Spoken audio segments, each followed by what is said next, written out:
this YouTuber will overtake MrBeast. But even though MrBeast is by far the biggest YouTuber in the world, he has one problem. A documentary channel better known as Indart is coming for him. The better rendition of Sunny Banana, Sunny V2 is coming for him. But if you don't know who Sunny V2 is, he's the one whose style has been capitalized all throughout YouTube. Mainly focusing on a dramatic outlook at life, Jimmy Jackenbacks was an exception to the YouTube baccalaureate. His videos ranging from millions and billions of views worldwide. The content he made was very questionable. His channel eventually getting taken down for not putting his feed on Feed Finder because they got kidnapped and taken to the asylum, in which Jim Jam will not speak of again. Basically, in short term, Sunny V2's basically been known as the subscribed documentary channel in the world, formulating secondary and primary research into his own silly little news. Don't get me wrong, his videos are very well edited, but the style's just overused now. Be original, peeps. Indart has something in which these creators don't, which in this case is morals, putting borderline restrictions in his videos. You're probably asking, what do you mean by that, Jim Yam Jam? Sure, they'll do similar ideas to these other YouTubers, but they won't just copy all the false same information every other YouTuber does. They actually go from one to their own.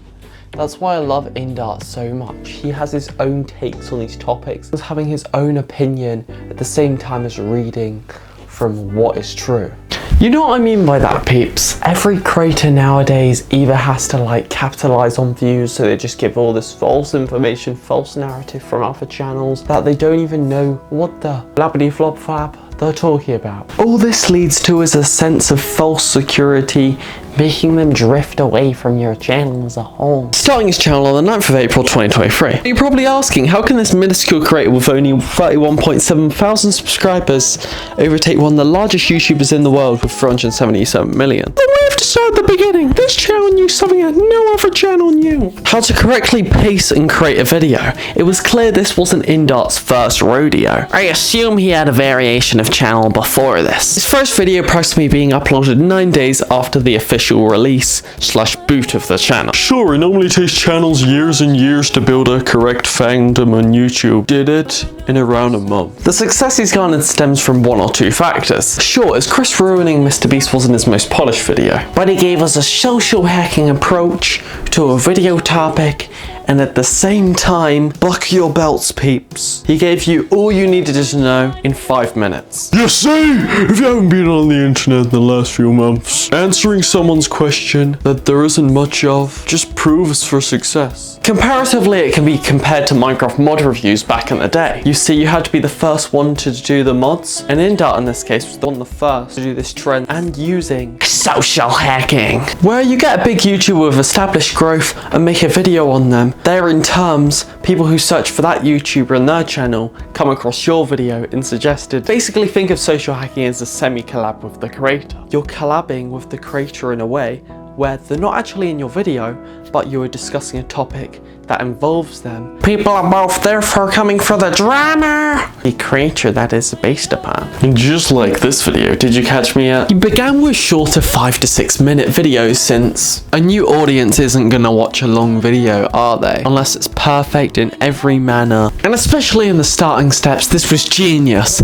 because Indart in this case is creating a loop. A loop for people to continue watching his videos without wasting much of their time, since he has very valuable content about topics that you're interested about. The thing that sets him and MrBeast apart, though, is the niche. You see, MrBeast has a niche of challenge videos, but the main reason he gets views in all this returning audience is because first, he's established over several years he's MrBeast, and second, he's created a new genre of giving away money. Technically, he's got a niche of semi-challenge, semi-giving away money, but to be honest, it isn't a proper niche. Whereas Indart actually sticks to documentaries every single video. Don't we all wish we could do what MrBeast does, just because he doesn't really have a niche and can just do whatever the waffle he wants? Just because YouTube's usually build up on niches, but if you do super original ideas that have never been done before, of course your channel's gonna do well. But for the large majority of our small channels, we have to think like artists, take inspiration from other content. Even though MrBeast does take inspiration, but he makes it it exactly his own. I'm not trying to criticize him, just giving advice, and a lot of the time the main comparison I can seamlessly see is the amount of shouting and spiking in the retention editing in MrBeast videos.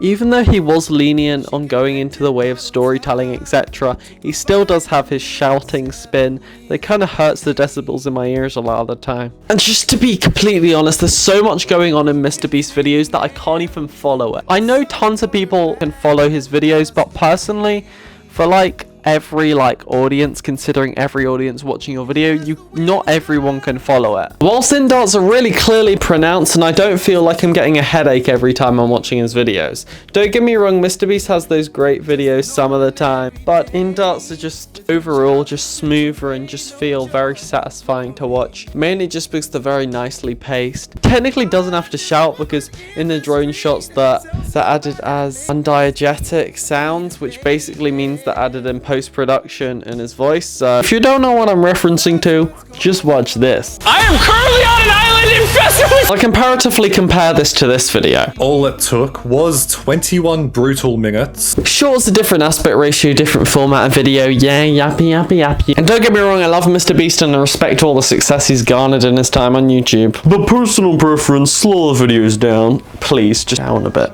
I know it's like you're aiming towards a child demographic audience, but if it's got a good story and main good message, like, how do you think people watch films and stuff? Even though the semi-fast-paced, like Dogman, etc. is a good example. They're not like MrBeast videos, just go semi-like into the child population, but at the same time having a slow and steady story. On MrBeast philanthropy, that literally feel like documentaries. You're probably asking, documentaries? No way. Seriously. I'm not kidding. Just watch this right here. At least once in our lives, we have felt out of place with those around us. And indart's literally just taking news. It's not taking it out of proportion, out of the ordinary for a few extra clicks / monetary reasons. Example of this is why you don't hear from the B family anymore, which not only was a hit on his channel, everything you see is so clear, concise, that anyone can understand. Imagine your teacher is speaking at 100 miles per hour, can't really take in what they're saying, opposed to, imagine if someone tells you a really memorable story like, "Hey Jam, I swallowed a toothpick yesterday.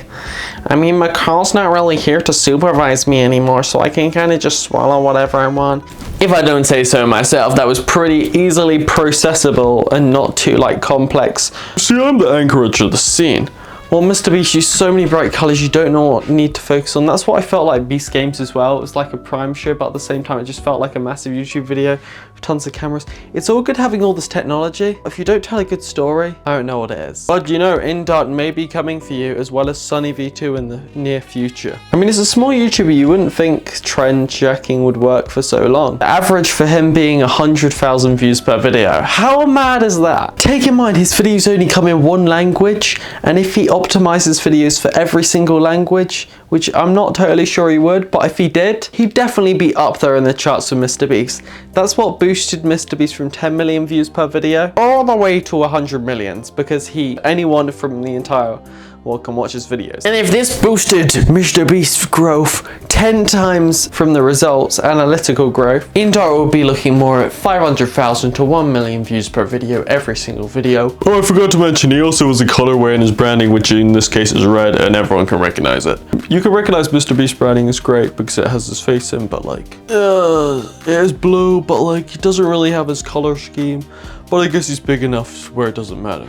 I don't want to waste much of your time, so thank you so much for watching this video. That's all I really have on indart.